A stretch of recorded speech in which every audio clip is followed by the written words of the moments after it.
বেশ কিছুদিন আগে ছাদে কিছু টবে গাছ লাগিয়েছিলাম।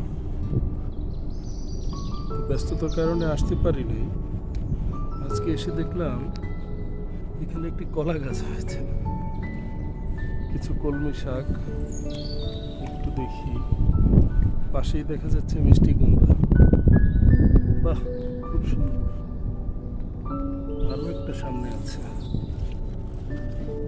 এটাও ইনশাল্লাহ বড় হবে। দোয়া রাখবেন। আচ্ছা, এখানে আরো একটি কলা গাছ দেখতে পাচ্ছি। মূলত এখানে সিম গাছ ছিল, যদিও সিম গাছে পোকা হয়ে গেছে। কলা গাছ পেয়েছি, মিষ্টি কুমড়া গাছ পেয়েছি, কলমি শাক পেয়েছি। আমার কাছে খুবই ভালো লাগছে।